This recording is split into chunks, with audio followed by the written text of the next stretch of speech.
네, 계속 이어가도록 하겠습니다. 난소공. 명희 어머니가 말했다. 정이란 게 이렇게 더러운 게라고. 그 말이 우리의 눈에 고춧가루를 뿌렸다는 것은 눈물을 흘렸다 이런 얘기가 되겠죠. 용날차가 집 앞을 지나갔다. 아버지는 오른손을 반쯤 올렸다가 내렸다. 왼손에는 책이 들려있었다. 이 책이 계속 나오고 있죠, 그죠? 지섭의 책에 아버지의 손때가 까맣게 묻었다. 아버지와 지섭은 지섭씨도 있고, 자, 우리에게 대의권 밖을 날아다니는 사람들로 보였다. 다시 말해서 현실적이지 않아 보인다. 그죠? 두 사람은 하루에도 몇 번씩 달을 완복했다. 자, 그럼 달은 이때 어떤 의미냐라고 봤을 때 이상적인, 그지?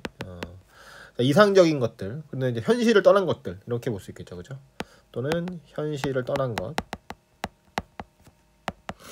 자, 근데 이게 아버지가 무책임하다라고 해석하면 안 될 것 같고요. 요것은 어쩌면 현실 도피, 어쩔 수 없는 현실 도피라고 보는 것이 맞겠죠. 어떤 것도 어떤 그 해결책이 될 수 없고, 뭔가를 하고 싶은데 그것을 할 수가 없는 상황. 자, 이런 상황인 것입니다. 자, 이랬을 때 사람은 좌절을 맛보게 되겠죠. 좌절도 그냥 좌절이 아니야. 그냥 귀찮아서 안 알아보고 있는 게 아니야. 귀찮아서 안 알아보고 그냥 그냥 안 될 것 같은데. 근데 이런 게 아니죠, 그죠?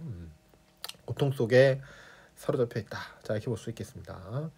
자, 아버지는 말했었다. 뭐라고? 살기가 너무 힘들다. 이렇게 얘기했단 말이에요. 이게 이제 바로 이 작품의 현실 인식인 것이죠. 부정적 현실 인식이라고도 합니다. 자, 아버지가 말했었다. 그래서 달에 가 천문대 일을 보기로 했어. 내가 할 일은 망원 렌즈를 지키는 일이야. 달에는 먼지가 없기 때문에 렌즈 소재 같은 것도 필요가 없지. 그래도 렌즈를 지켜야 할 사람은 필요하다. 아니, 딴 데도 아니고 달에 간다고요. 천문대에. 자, 달에 천문대가 있다. 뭐 말이 안 되는 소리죠. 자, 아버지, 대체 그런 일이 가능할 것 같아요? 그랬더니 내가 말했다. 넌 이때까지 뭘 배웠니? 그러니까 아니 왜 아전 성질이야. 자, 아버지가 말했다. 뉴턴이 그 중요한 법칙을 발표하고 3세기가 지났어. 너도 그걸 배웠지? 국민학교 때부터 배웠어. 그런데 우주에 관한 기본 법칙을 전혀 모르는 사람처럼 말하는구나. 아니, 모르는 건 누군지 모르겠네, 그지? 자, 그런데 누가 아버지를 달에게 모시게 가겠대요? 지섭이 미국 휴턴에 있는 존슨 우주센터에 편지를 보냈다. 그곳 관리인 로스 씨가 답장을 보내올 거야. 후년에 우주계획 전문가들과 함께 달에 가게 될 거다. 아니, 그러니까 역시 아버지는 지금 약간 정신이 나간 것 같아, 그죠? 상황이 너무나 고통스럽게 펼쳐지니까 약간 정신이 나간 것으로 보입니다. 자, 그 책 돌려주세요. 내가 말했다. 그리고 그 사람 믿지 마세요. 그는 미쳤어요. 자, 이 책의 사진을 봐라. 이 사람은 프란시스 베이컨이고 이 사람은 로버트 고다드다. 당시 사람들이 미치광이로 지목했던 인물들이야.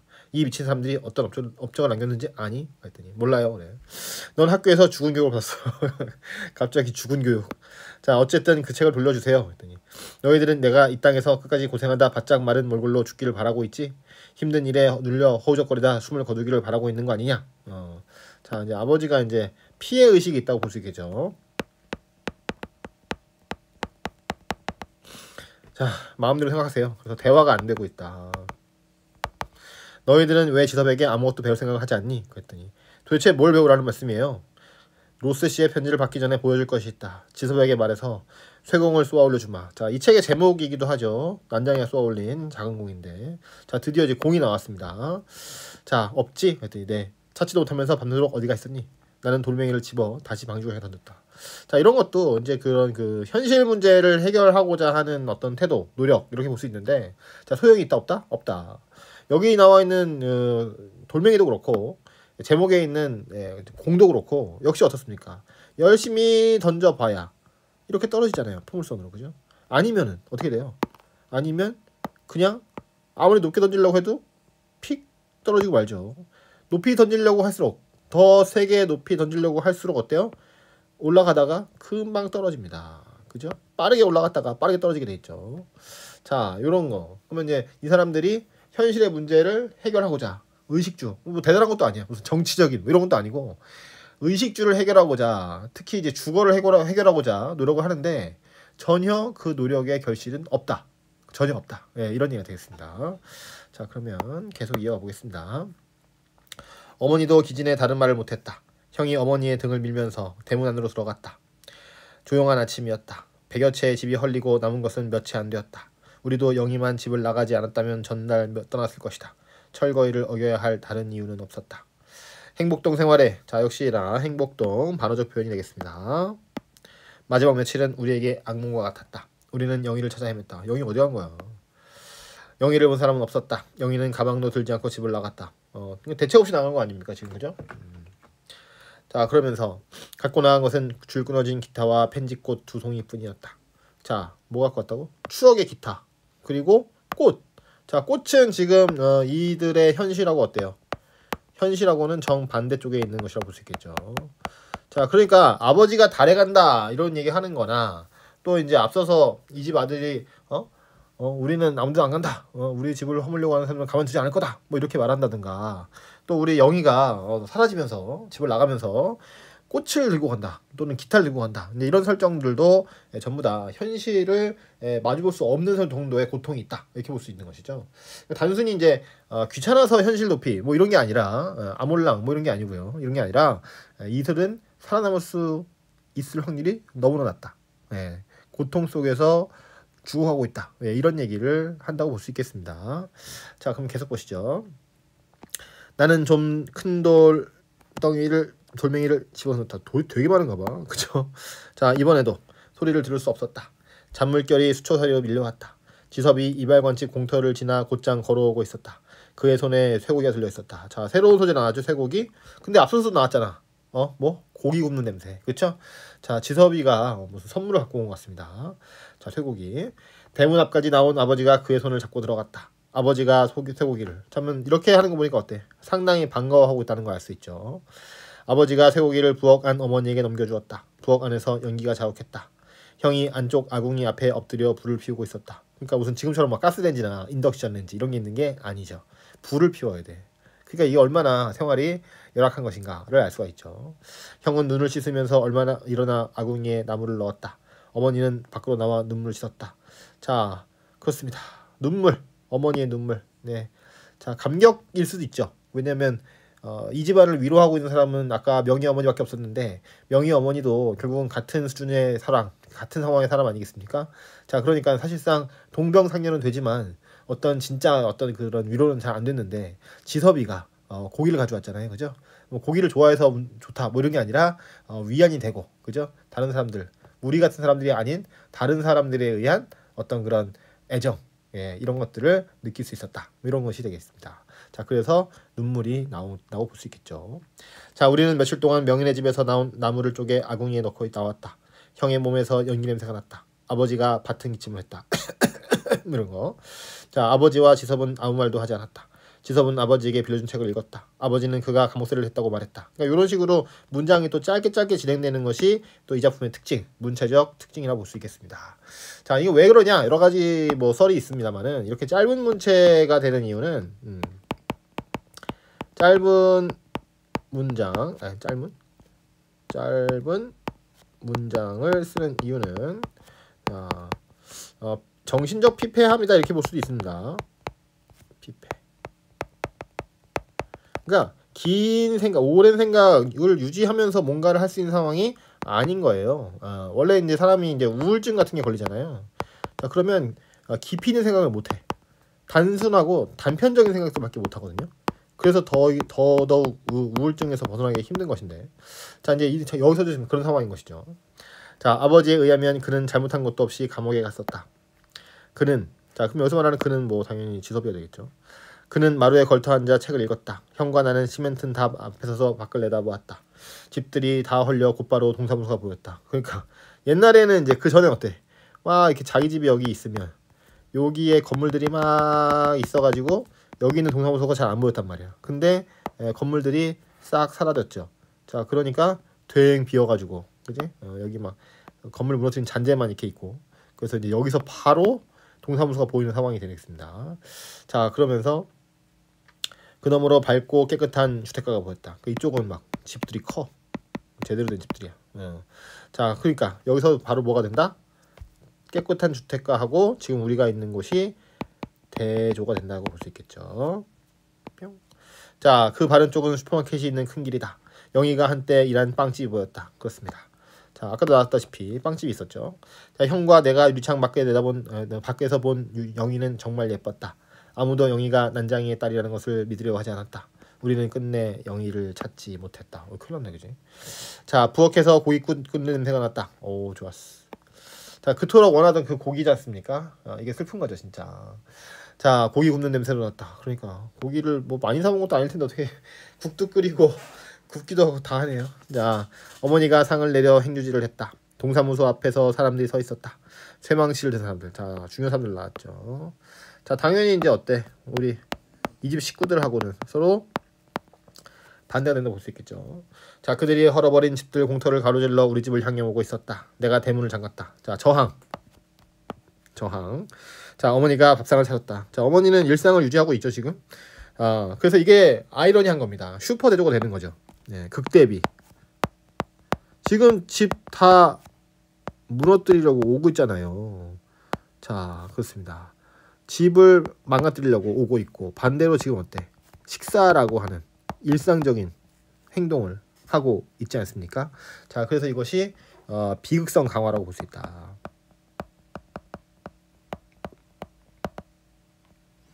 자, 형이 상을 들어다 마루에 놓았다. 형은 나를 걱정했다. 괜한 걱정이었다. 그들이 쇠망치로 머리를 내려친다 해도 나는 가만히 있었을 것이다. 아버지가 먼저 술을 들었다. 네. 그 옆자리에서 지섭이가 수저를 들었다. 어머니는 마루 끝에 앉아 국을 마셨다. 형과 나는 밥을 국에 말았다. 대문을 두드리는 소리가 들렸다. 자, 우리는 어떻게? 동요해? 아니죠. 일상을 유지하고 있습니다. 영희가 이 시간에 어디서 어떤 식탁을 대하고 있을지 우리는 알 수 없었다. 우리는 밥상에 우리 선조들 때부터 묶어 흘려보낸 시간들이 올라앉았다. 자, 앞서서 나왔다시피 우리 선조들은 뭐였어요? 노비였습니다. 그쵸? 이게 사실인지 아닌지는 알 수 없지만 노비로 설정이 돼 있죠. 자, 그렇다는 것은 뭐야? 여태까지 억눌리고 버텨왔고 죽지 못해 살았고 하는 이런 고통의 시간들이라고 볼 수 있겠습니다. 자, 그때부터 흘려보낸 시간들이 올라앉았다. 그것을 잡아 칼로 눌렸다면 피와 눈물 그리고 힘없는 웃음소리와 밭은 기침소리가 마디마디 흘러서 떨어졌을 것이다. 그렇습니다. 자, 이것이 바로 소외와 가난의 상징이라고 볼 수가 있는 것이죠. 자, 대문을 두드리던 사람들이 집을 싸고 놀았다. 그들이 우리의 시멘트 담을 쳐부쉈다. 먼지 구멍이 뚫리더니 담은 내려앉았다. 그러니까 너무나 쉽게 뚫려버린 담, 그죠? 이거를 막 시멘트 철골 구조 해갖고서는 만들었으면 이렇게 쉽게 넘어가지 않겠죠. 자, 근데 임시주택이야. 그리고 무허가 판잣집이었단 말이에요. 그러니까 작은 망치질 하나로 바로 사라지게 된 것이죠. 자, 어머니가 우리들 쪽으로 돌아앉았다. 우리는 말없이 식사를 계속했다. 아버지가 구운 쇠고기를 형과 나의 밥그릇에 넣어주었다. 그들은 뿌연 시멘트 먼지 저쪽에서 우리를 지켜보았다. 자, 그렇습니다. 우리가 뭘 하고 있었는지 몰랐잖아요. 근데 이제 식사하고 있는 모습을 보게 된 것이죠.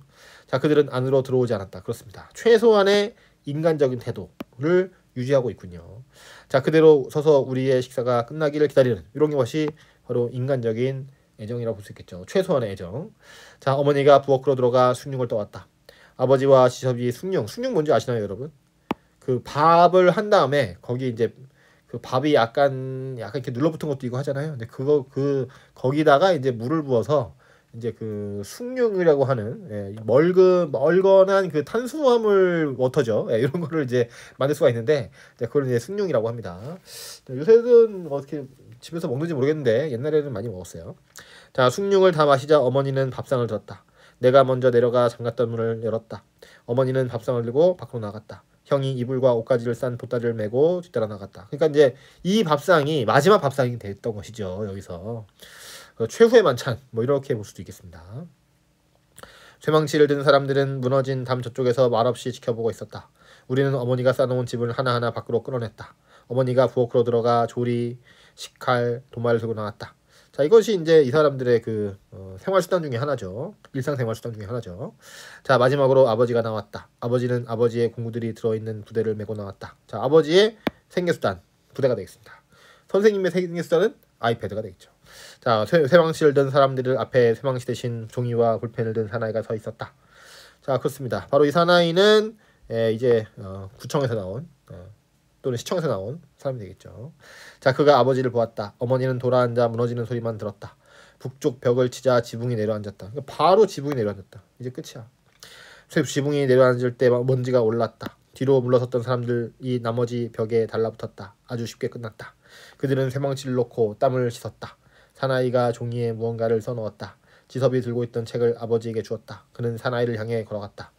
방금 무슨 일을 하셨습니까? 지섭이 물었다. 사나이는 몇 초 후에야 지섭의 말을 알아들었다. 그가 말했다. 30일까지 철거를 하게 돼 있었죠. 시한이 지났어요. 행정대집행법에 따라 철거 작업을 했습니다. 더 이상 할 얘기도 없습니다. 그러니까 법이 전혀 보호해주지 않는다.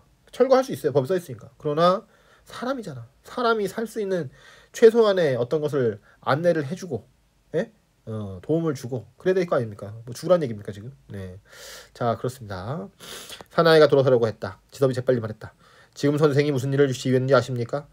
편의상 500년이라고 하겠습니다. 1000년도 더 될 수도 있지만 방금 선생은 500년이 걸려 지은 집을 헐어버렸어요. 5년이 아니라 500년입니다. 자, 즉 삶을 여태까지 조상부터 이어오던 그 삶을 이런 식으로 무너뜨릴 수 있느냐 이런 얘기죠. 자, 그 500년이란 게 뭡니까? 사나이가 물었다. 모르겠어요? 지섭이 물었다. 그만 비켜요.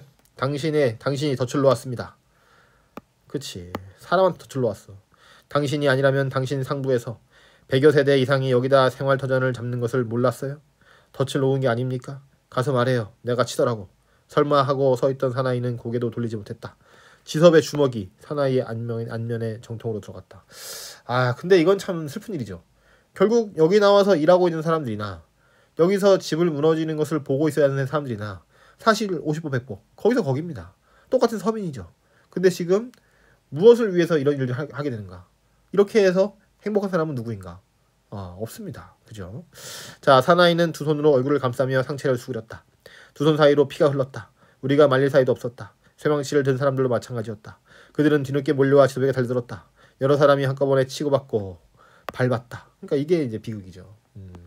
자, 형과 내가 나설 차례였다. 그런데 아버지가 우리의 팔을 잡아 끌었다. 자, 아버지의 반응은 말리기 같은데. 자, 놔둬라. 뭐 이래. 아버지가 말했다. 아는 사람이 말하게 해라. 형과 나는 아버지에게 팔을 잡힌 채 보았다. 일은 간단히 끝났다. 사나이는 일어나고 지섭은 땅에 죽은 듯 쓰러져 있었다.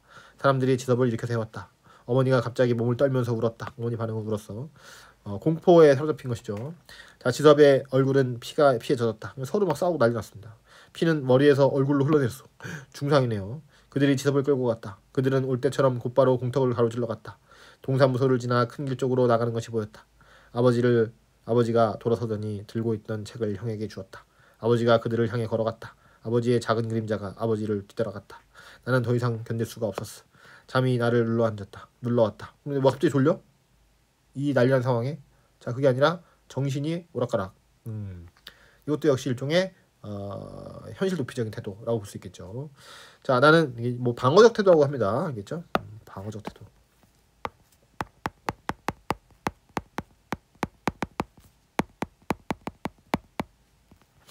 자, 그러면서 햇살을 등에 느끼며 나는 서서히 잠에 빠져들었다. 우리 식구와 지섭을 제외하고는 세계는 모두 이상했다. 자, 그렇습니다. 이게 이상하다는 거죠. 사람의 세상인데 사람이 살 수가 없어요. 자, 아버지와 지섭마저 좀 이상했다. 나는 햇살 속에서 꿈을 꾸었다. 영희가 펜지꽃 두 송이를 공장 폐수 속에 던져놓고 있었다. 자, 그러면 이제 여기서 펜지꽃 두 송이라고 하는 것은 이들의 서민의 삶이라고 볼 수 있겠죠. 자, 공장 폐수라고 하는 것은 부정적 현실. 그래서 이 서민의 삶이라고 하는 것이 사라지고 없는 겁니다. 알겠죠? 완전히 비극 중에 비극이죠. 왕 비극이네요. 자, 네, 이런 상황을 말하고 있다. 볼 수 있겠고. 자, 이제 세 번째입니다. 자, 거실에 걸려있는 부엉이가 네 번을 울었다. 이렇게 긴 밤을 새워보긴 처음이다. 한밤에 비하면 지금까지의 나의 17회는 얼마나 긴 것인가.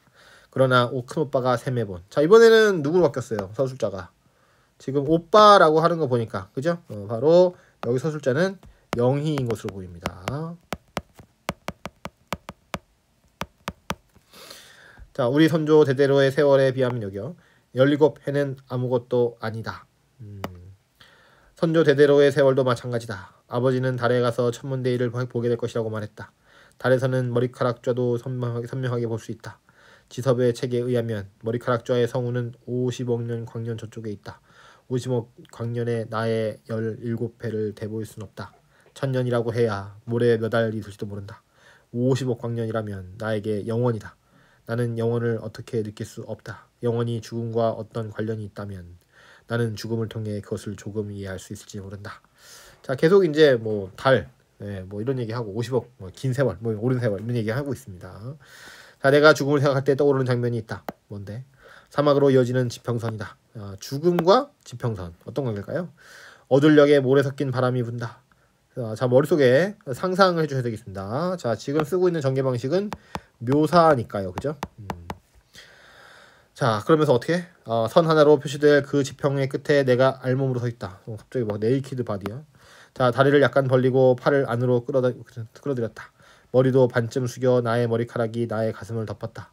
눈을 감고 열을 세면 나의 모습은 사라지고 없다. 바람 부는 회색의 지평선만 남는다. 이것이 내가 아는 죽음이다. 이러한 죽음이 영혼과 무관할 리 없다. 자, 그렇습니다. 자, 영희가 인식하는 죽음은 회색이죠. 바람 부는 회색, 지평선, 그죠? 자, 이런 모습인데, 자, 역시나 이제 상당히 부정적인 현실이라고 인식이라고 볼 수 있겠습니다. 자, 우리의 생활은 회색이다. 집을 나온 다음에야 나는 밖에서 우리의 집을 들여다볼 수 있었다. 회색에 감싸인 집과 식구들은 축소된 모습을 나에게 드러냈다. 식구들은 이마에 맞댄 채 식사하고 이마를 맞대고 이야기했다. 작은 목소리라 나는 알아들을 수 없었다. 아버지의 실제 모습보다도 작게 축소된 어머니가 부엌으로 들어가다 말고 하늘을 쳐다보았다. 자, 그렇습니다. 회색 월드의 작은 사람들, 그리고 하늘을 쳐다보는 이런 모습입니다. 자, 당연히 이제 앞서서 나온 맥락으로 본다 그러면 이 회색의 도시, 회색의 지평선, 또 작은 사람들 이런 것은 이제 소외받고 억울한 일 당하고 하소연할 데 없고 법이 지켜지지 않는 사람들을 말한다고 볼 수 있겠죠. 자, 그럼 하늘은 어때? 여기선 땅이니까 하늘은 위에 있고, 그래서 반대해서 반대급부 또는 뭐 이상향 뭐 이렇게 볼 수도 있겠죠. 자, 하늘까지 회색이다. 근데 어때? 하늘이 회색이네요, 그죠? 자, 그러면 어찌 이 상황을 타개할 수 있는 이상향은 있다 없다? 없다고 볼 수 있겠습니다. 자, 나는 나 자신의 독립을 꿈꾸고 집을 뛰쳐나온 것이 아니다. 집을 나온다고 내가 자유로울 수는 없었다. 밖에서 나는 우리 집을 들여다볼 수 있었다. 끔찍했다. 두 오빠와 마찬가지로 나도 학교를 그만두었다. 그 직전에 읽은 부록본에 다음과 같은 것이 있었다. 물, 어디를 보나 물뿐. 그러나 한 방울 마실 수도 없다. 그래, 도시에 살고 있잖아요. 자본이 많이 모여있단 말이에요. 그러나 내가 갖고 있는 자본이 있다 없다? 없더라 이거죠. 배를 잃은 늙은 수부가 바다에 떠 있었다. 물 가운데서 그는 목말라 했다. 밖에서 회색에 쌓인 축소된 집과 축소된 식구들을 들여다보고 늙은 수부를 생각했다. 그와 똑같았다. 자, 그렇습니다. 목마른 수부죠. 물일하는 사람인데, 자, 그러니까 역시나 계속해서 부정적인 현실 인식을 상징적으로 드러내고 있다 이거죠.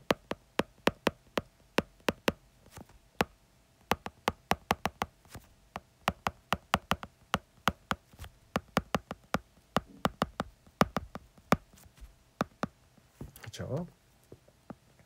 자, 그러면서 나는 침대에 일어났다 여기요.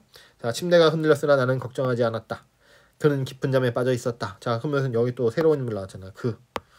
자, 나는 만약을 위해 한 번 더 약병의 뚜껑을 열고 수건을 내어 흔들었다. 약병이요? 이 사람 지금 뭔가 상태가 안 좋은 것 같은데. 뭐 약병? 자, 죽이려고 했나? 자, 그 수건으로 그와 입과 코를 가볍게 누르고 속으로 열을 샜다. 처음 일이 떠올랐다. 그러니까 지금 뭔가 뭐 이상한 일을 벌이고 있는 거죠. 자, 그는 나이 든 사람이 매매 계약서를 쓰는 동안 내 옆에 서 있었다. 철거 계고장이 나온 날, 내가 동사무소 앞으로 달려갔을 때부터 그는 나를 보았다. 어머니가 소중하게 쌓아두었던 것들을 내놓을 때 그는 내 옆을 떠났다. 돌아서면서 그는 바른 손을 내려 나의 가슴 쪽을 살짝 건드렸다. 이건 뭐 하는 거야? 어머니가 두 손으로 돈을 받아들고 있었다. 내가 나오는 것을 아무도 못 봤다. 나는 울음이 나오려는 것을 억지로 참았다. 나는 방죽과 골목길을 빠져 동사무소 앞으로 나갔다. 낮에 그렇게 봅니다 사람들도 하나도 없었다. 그의 승용차는 게시판 옆에 세워져 있었다. 나는 승용차 앞에 서서 그를 기다렸다. 자, 그러니까 이 남자랑 사라진 것 같아, 우리 영희가. 자, 그는 그의 사람들에게 둘러싸여 큰 소리로 이야기하며 내려왔다. 나를 보자 우뚝 섰다. 나이 든 사람이 검은 가방을 넘겨주었다. 그는 그의 사람들을 둘러보내고 나를 향해 걸어왔다. 나를 기다렸나? 그랬더니 그가 물었다. 왜? 우리 거도 그 안에 있나요? 내가 검은 가방을 가리켜 말했다. 자, 우리 거라고 하는 것은 이제 아까 표찰 뭐 이런 거 있죠. 자, 이 안에 있겠지. 그걸 따라왔어요. 어떻게 하려고? 나는 할 말이 없었다. 어떻게 할 테야? 난 가야 하는데. 그건 우리 집이에요. 겨우 내가 말했다. 그는 나를 내려다보았다. 이젠 아니지. 그러니까 내가 돈을 주고 샀어. 자, 근데 이게 돈, 이게 왼수지, 그죠? 자, 그는 열쇠를 꺼내 수용차의 문을 열었다. 검은 가방을 넣고 그는 차에 올라탔다. 내가 손바닥으로 유리문을 두드렸다. 그가 반대쪽 문을 열었다. 나는 그의 차에 올라탈 때에서야 기타를 들고 나왔다는 것을 알았다. 자, 이제 기타는 없어지고 기타가 없는 삶, 즉 기존의 삶에서 약간 벗어난 상태가 됐다고 볼 수 있겠죠. 그가 기타를 받아서 뒷자리에 놓아주었다. 자, 근데 이제 어떻게 챙겨갔군요, 그죠? 자, 그는 동사무소 앞에서 차를 돌려 나갔다. 나는 자리에서 자리에 비스듬히 누워서 몸을 숨겼다. 자, 그러면 기타를 이제 놓고 왔으면 벗어났다 이렇게 볼 수 있는데 기타를 가지고 왔지 않습니까? 자, 그러면 이것은 일종의 그 영희의 어떤 그 순수성 내지는 영희의 정체성, 개성, 이런 거를 상징한다고 볼 수 있겠죠. 자, 그러니까 이 영이라는 인물이 사람이 악해지려고 저 사람을 어떻게 해서 내가 저 사람이 갖고 있는 돈 따위를 뺏어버려야 되겠다. 이런 얘기는 아니잖아요, 지금. 그죠? 자, 그러니까 약간 지금 정신 상태가 온전치 못합니다. 굉장히 그 생활에, 삶의 생명의 위협을 느끼고 있는 것이고 이 생활 때문에, 가난 때문에 그렇기 때문에 나온 행동, 이상한 행동이라고 볼 수가 있는 것이죠. 자, 그러면은 계속 보도록 합시다. 바로 앉아 그가 말했다. 차는 행복동을 떠나 낙원구를 벗어나고 있었다. 자, 계속 나옵니다만은 행복동, 낙원구 전부 다 무슨 표현? 반어적 표현이 되겠죠. 그지? 자, 그는 운전을 하면서 나의 얼굴을 보았다. 차가 빨간 신호를 받자 나의 머리에서 펜지꽃을 가져다 냄새를 맡았다. 자, 이 펜지꽃도 역시 우리 그 누구야? 영희의 순수성을 상징한다고 볼 수 있겠죠. 여러분, 순수랑 순진하고 다르죠? 순수는 때묻지 않은, 순진은 어리석고 속기 쉬운, 이게 되겠습니다. 자, 그는 작은 꽃송이를 왼쪽 윗주머니에 꽂았다. 우리 집은 영동이야. 자, 영동. 자, 지금으로 말하면 뭐예요? 강남이 되겠습니다. 옛날에 강남이 논밭만 있고 언덕만 있고 이래가지고 그때는 그냥 영등포 동쪽에 있는 동네다. 그래서 이제 이름을 영동이라 불렀다고 합니다. 자, 그러면은 자, 조금 가다 내려줄 테니까 집으로 돌아가. 그랬더니 싫어요. 그래. 자, 내가 말했다. 돌아갈 집이 없어졌어요. 그래. 자, 그럼 어떻게 하겠다는 거야? 이 가방을 강탈해 갈 셈이냐? 그랬더니 생각 중이래. 좋아. 그가 말했다. 내가 할 일을 주지. 말을 잘 들어야 돼. 그렇지 않으면 내쫓을 테야. 사실은 전부터 너를 봐왔어. 오, 뭐지? 자, 예뻐서. 그러니까. 자, 이 자본가잖아요. 자본가가 어때? 이런 약한 사람들, 이런 순수성을 짓밟는, 자, 이런 모습을 볼 수도 있겠고요. 아니면 얘가 짓밟지 않더라도 어때요? 우리의 돈 때문에 우리의 영희가 순수성을 잃어가는 이런 모습이라고 볼 수도 있겠습니다. 자, 그렇지만 어떤 경우에든 안 돼요 하는 말은 내 앞에서 쓸 수가 없다는 걸 알아야 돼. 이거 인권 유린하냐? 자, 그러면 나는 너에게 내가 고용한 어떤 사람보다 많은 돈을 줄 용의가 있어. 잘 생각해보고 결정해.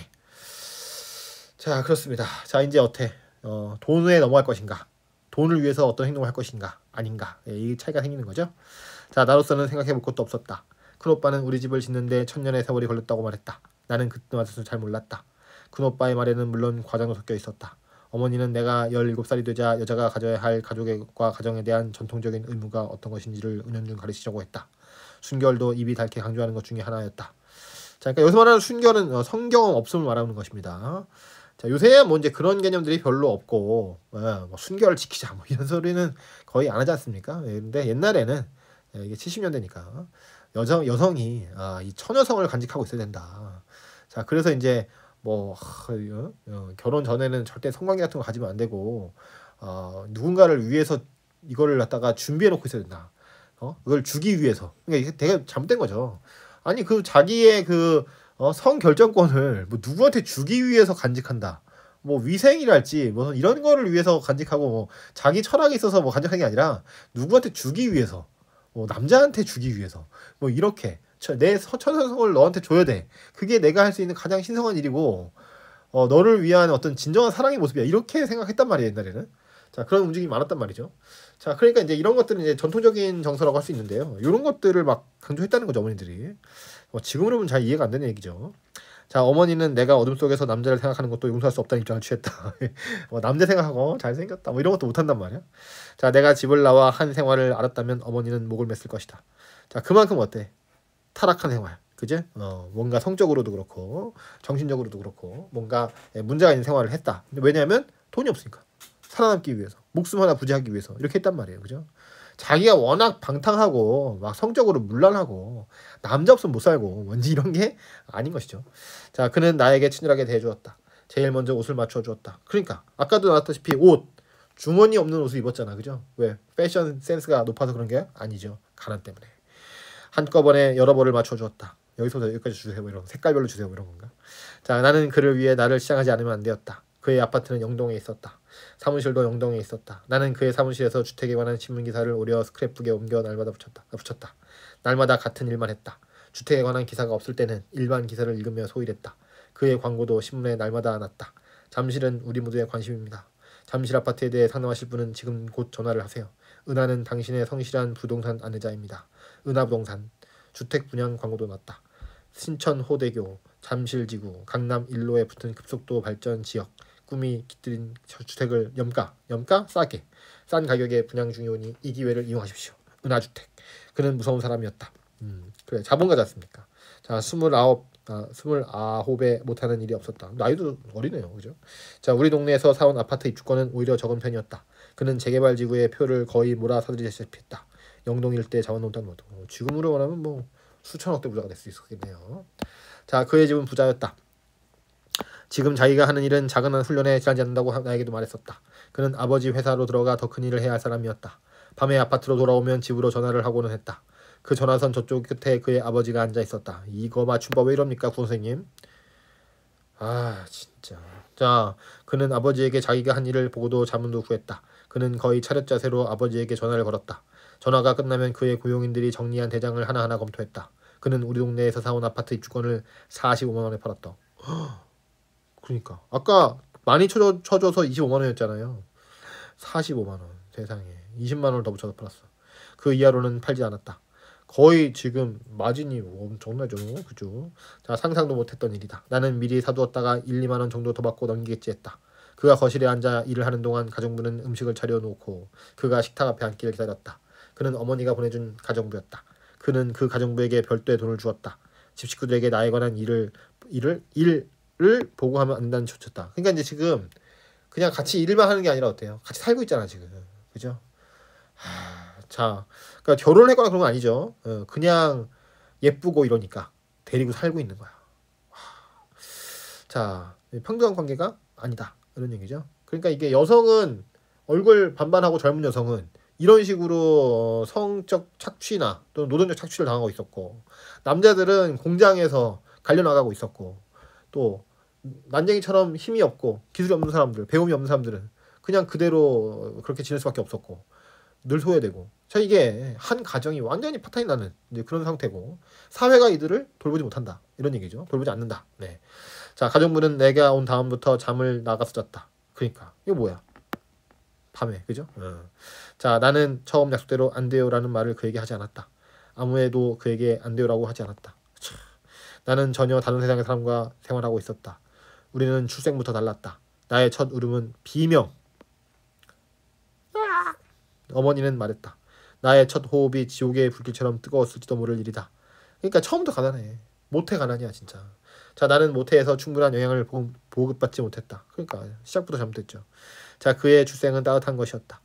호흡은 편안하고 달콤한 것이었다. 완전히 나하고는 반대가 되겠죠. 성장 기반도 달랐다. 돈 있으면 이게 되네.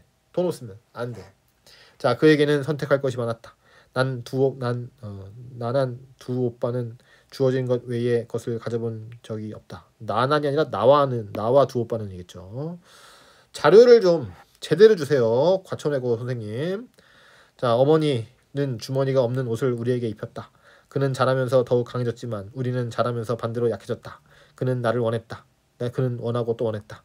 나는 밤마다 알몸으로 잠을 잤다. 이거 봐. 나는 밤마다 꿈을 꾸었다. 꿈속에서 오빠들은 다른 공장에 취직이 되어 일을 나갔다. 자, 근데 어때? 이 꿈에서도 오직 집 생각밖에 안 들죠. 그쵸? 자, 이 사람하고 좋아. 저 세상, 저 내가 살던 세상은 너무나 경멸스럽고 짜증나고 춥고 배고프고 힘들고 정말 너무 싫어. 이제 완전 이랬으면 좋겠어. 싫어. 이러면 어때? 지금 삶이 너무나 꿈 같고 행복하고 이럴 테지. 근데 어때요? 이것은 돈이 없어서 여기에 팔려온 거나 마찬가지란 말이에요. 자, 그러니 어때? 그러니 계속 마음은 집에 가 있다고 볼 수가 있겠죠. 이것이 바로 비유가 되겠습니다. 자, 그러면서 아버지는 여기요. 자, 아버지는 하루에도 몇 번씩 달을 왕복했다. 잠이 든 듯 만 듯한 상태에서 나는 어머니의 목소리를 듣곤 했다. 영희야, 넌 집을 나가 뭘 하고 있는 것이냐. 자, 일종의 이것은 어때요? 그 자기 마음의 불편함이라고 볼 수가 있겠죠. 지금 내가 뭐 하는 거지? 이렇게 무슨 성노예도 아니고 대체 이것은 무엇일까? 이런 삶이 과연 옳은 삶인가? 이런 생각이 들 수 있을 것입니다. 자, 그의 금고 속에 우리 아파트 입주권이 들어있어요. 그걸 맨 밑으로 내려놓았어요. 아직 팔리지 않았어요. 팔리기 전에 그걸 꺼내가지고 갈래요. 그의 금고 번호를 알아놨어요. 자, 누가 너더러 그런 짓을 하라고 했니? 빨락? 뭐야. 빨리 일어나 옷을 입어라 겠지요. 자, 안 돼요 엄마. 우린 성남으로 가기로 했단다. 빨리 일어나. 자, 성남.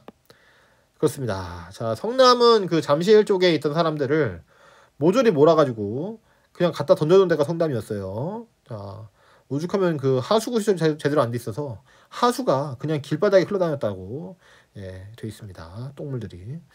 자, 너의 증조 할머니 동생 한 분이 알몸시체로 수리조합 본물에 막혀 있었단다.